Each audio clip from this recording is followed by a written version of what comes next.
Last part में हमने देखा था कि जिन लिंजी के साथ लिंगशैन सिटी की तरफ जा रहा था, पर वहां जाने से पहले वो दोनों रास्ते में एक मार्केट में रुके थे, जहां लिंजी उस मार्केट के सामानों को देखने में बिजी हो गई थी और जिन वहां रात को रुकने के लिए रूम ढूंढने के लिए निकल गया था। वही वैंग फैमिली का यंग मास्टर अपने एक चमचे के साथ जिन पर नजर रखे हुए था, क्योंकि उसे लग रहा था कि जिन सोल माउंटेन का स्टूडेंट है, इसलिए उसने अपने चमचे को जिन को बंदी बना लेने का ऑर्डर दिया था, जिस पर उस बंदे ने जिन को धोखे से बेहोश करके जेल में डाल दिया था, जिस जगह और भी सोल माउंटेन के स्टूडेंट बंद थे, जिन्होंने जिन को बताया था कि वैंग फैमिली उन्हें इसलिए पकड़ रही है ताकि उनका लीडर ब्रेक थ्रू कर सके। अब आगे तो इस पार्ट की शुरुआत में हम उसी जेल के अंदर देखते हैं, जहां एक स्टूडेंट जिन को बताता है कि वैंग फैमिली हमें यहाँ इसलिए पकड़ रही है ताकि वो हमारी हेल्प से एक टेम्पल को रिपेयर करा सके। इस पर जिन उससे पूछता है कि ये टेम्पल क्या है और इसका ब्रेक थ्रू से क्या कनेक्शन है, तो वो बंदा जिन को बताता है कि भले ही हम स्टूडेंट का कल्टीवेशन लेवल कम है, लेकिन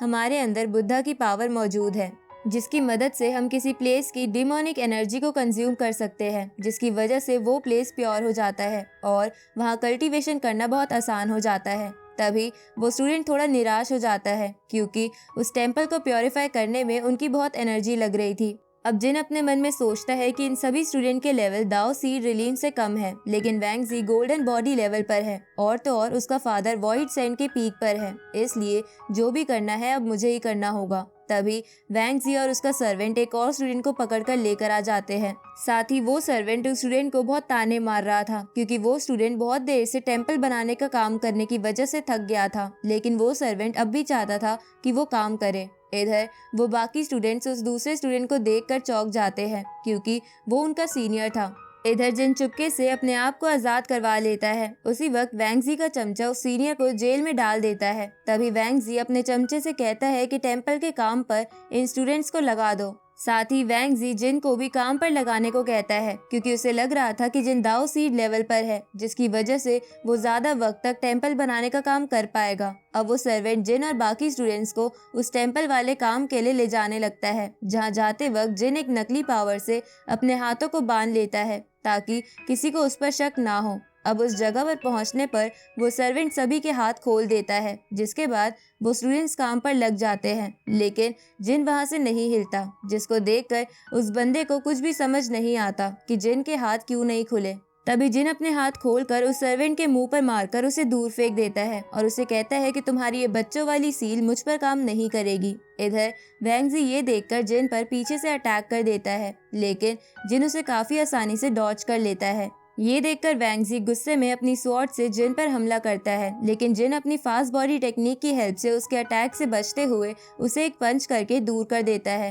तो ये देखकर वैंग जी उससे कहने लगता है कि तुम सोल माउंटेन के स्टूडेंट नहीं हो सकते, क्योंकि सोल माउंटेन के स्टूडेंट्स इतने स्ट्रांग नहीं होते। इस पर जिन उससे कहता है कि तुम जैसा कमजोर मेरे सामने खड़ा भी नहीं हो सकता। ये सुनकर वैंग जी गुस्से में जिन पर अटैक करता है, लेकिन जिन उसके अटैक को शील्ड बनाकर रोकते हुए उसके हाथों को पकड़कर उसे दूर फेंक देता है और वो उससे कहता है कि तुमने मेरी पावर को काफी ज्यादा अंडर एस्टिमेट कर दिया है। तभी वैंग जी खड़ा होते हुए बोलता है कि तुम बस दाओ सीड लेवल के लूजर हो, इसलिए तुम मुझ जैसे गोल्डन बॉडी वाले बंदे से कभी नहीं जीत पाओगे। इसके बाद वैंग जी अपनी स्पाइडर स्पिरिट को बाहर निकाल लेता है। इधर जिन अपने मन में सोच रहा था कि मेरे फाउंडेशन बना लेने के कारण इस गधे को मेरे असली लेवल के बारे में पता ही नहीं चल रहा और उसे लग रहा है कि मैं बस दाओ सीड रिलीम पर हूँ। इधर बाकी के स्टूडेंट्स भी छुपकर ये सब देख रहे थे, पर उन्हें भी विश्वास नहीं हो रहा था कि जिन बस दाओ सीड लेवल पर होने के बावजूद एक गोल्डन बॉडी वाले बंदे को टक्कर दे रहा है।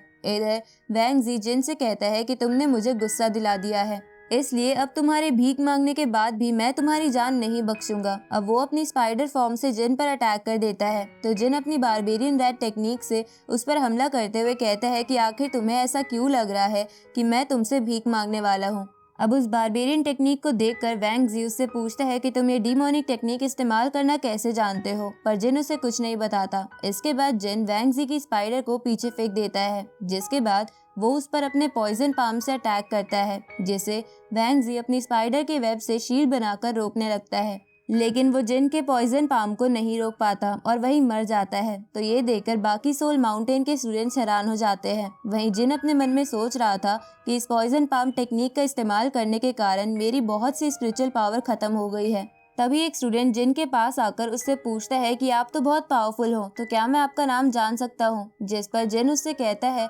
कि अभी इन सभी बातों का टाइम नहीं है, इसलिए जल्दी से यहाँ से निकलने का रास्ता ढूंढो। ये सुनकर कुछ स्टूडेंट्स रास्ता ढूंढने निकल जाते हैं और उनमें से एक स्टूडेंट उस सीनियर को लेने जाने लगता है, लेकिन जिन उसे ये कहकर रोक देता है कि हम उसे बाद में बचा लेंगे। जिन ऐसा इसलिए करता है क्योंकि वो सीनियर शायद जिन का राज सबको बता सकता था कि वो सोल माउंटेन से नहीं है। तभी उन पर एक अटैक होता है, लेकिन जिन उस अटैक को रोक लेता है, लेकिन उस अटैक को रोकने के कारण वहाँ की दीवारें भी टूटने लगती है। तभी एक स्टूडेंट घबराते हुए कहता है कि ये तो वैंग फैमिली के हेड आ गए हैं। उसी वक्त वैंग फैमिली का हेड अपने बेटे की डेड बॉडी को देखकर बहुत गुस्सा हो जाता है, जिस पर जिन उससे कहता है कि आपका बेटा मरना ही डिजर्व करता था। ये सुनकर वो हेड जिन से बोलता है कि तुम मेरे सामने एक चींटी की तरह हो, इसलिए अगर सबको अपनी जान प्यारी है तो सब लोग मुझसे माफी मांगकर टेम्पल को रिपेयर करने के काम पर लग जाओ। इस पर जिन उससे कहता है कि तुम्हें हमेशा जबरदस्ती काम करवाने के लिए माफी मांगनी चाहिए, वरना मैं भी तुम्हें तुम्हारे बेटे के पास भेज दूंगा। और जिन के ऐसा कहते ही ये पार्ट यहीं खत्म होता है।